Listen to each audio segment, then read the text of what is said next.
Espartanos! Qual é sua profissão?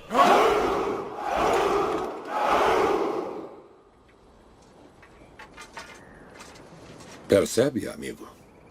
Eu trouxe mais soldados do que você. À medida que Filipe II da Macedônia conquistava as cidades-estados gregas uma após a outra, Esparta foi deixada de lado. Filipe havia conseguido uma vitória esmagadora e Esparta estava relativamente fraca e sem muralhas. Filipe enviou uma mensagem aos espartanos dizendo: "Se eu invadir Lacônia, vocês serão destruídos. Nunca mais se levantarão." Os espartanos responderam com uma única palavra: "Se." Quando alguém perguntou por que eles traziam desgraça àqueles entre eles que perdiam seus escudos, mas não faziam o mesmo com aqueles que perdiam seus capacetes ou couraças, o rei espartano Demarato teria respondido: "Porque os últimos eles colocam para sua própria proteção, mas o escudo para o bem comum de toda a linha. Não sinta medo diante da multidão de homens, não corra em pânico, mas deixe cada homem levar seu escudo diretamente para os 4 lutadores, considerando sua própria vida como odiosa e mantendo os espíritos sombrios da morte tão queridos quanto o brilho do sol."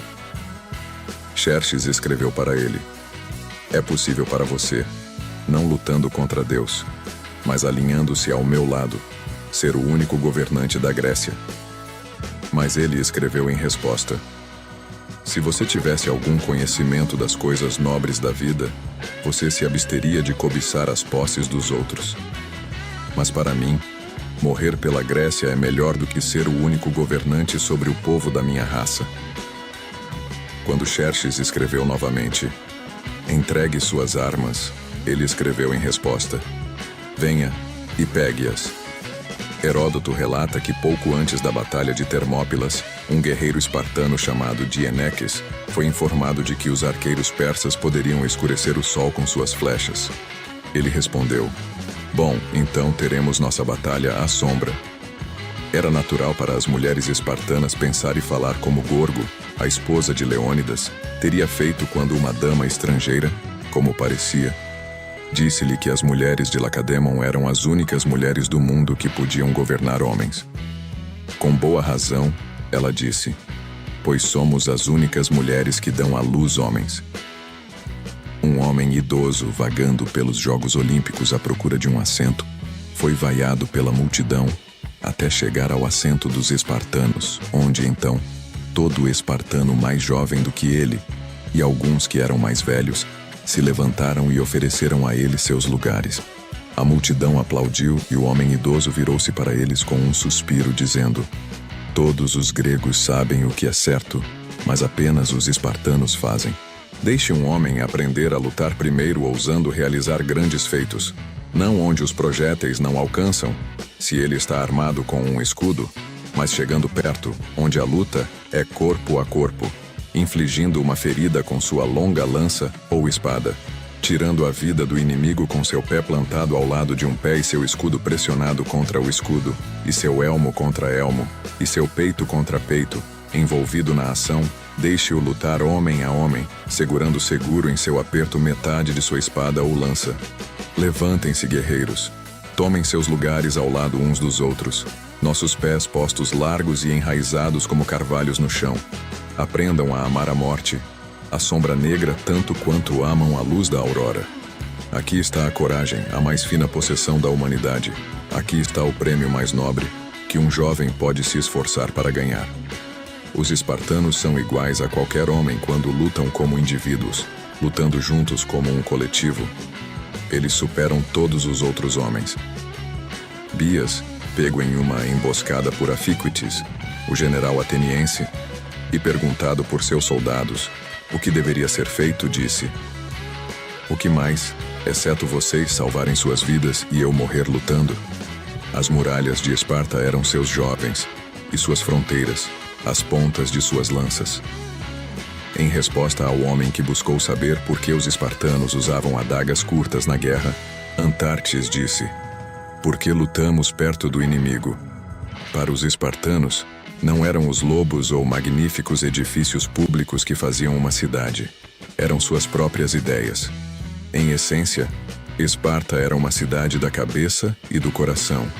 e existia em sua forma mais pura na marcha disciplinada da falange hoplita a caminho da guerra. Em Esparta, dizia-se que as mães falavam para seus filhos como guerreiro de Esparta. Volte com seu escudo ou sobre ele. Pergunta do qual foi o maior benefício que Licurgo concedeu a seus compatriotas, o rei Agesilau respondeu: o desprezo pelo prazer.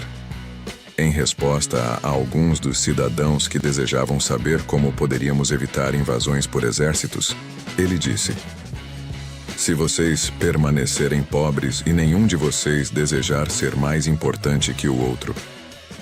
Alexandre, filho de Eubiquidade, quando alguém perguntou por que os espartanos não acumulavam dinheiro no tesouro público para que aqueles feitos guardiões dele não se tornassem corruptos.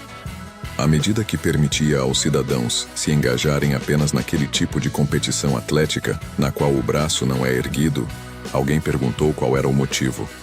Ele respondeu: para que nenhum dos cidadãos adquira o hábito de desistir em meio a uma luta árdua.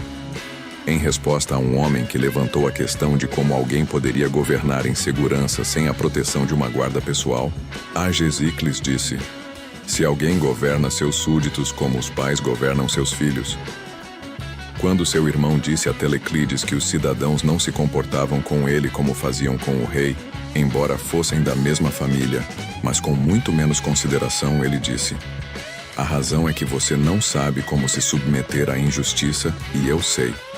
Quando um dos idosos disse a Ageu em sua velhice, na medida em que via os bons costumes antigos caindo pelo ralo e outras práticas nocivas se infiltrando, que por essa razão tudo estava ficando de cabeça para baixo, e Esparta, Ageu disse, humoristicamente: as coisas estão então seguindo um curso lógico, se isso está acontecendo. Pois quando eu era menino, costumava ouvir de meu pai que tudo estava de cabeça para baixo entre eles. E meu pai disse que quando ele era menino, seu pai havia dito isso a ele.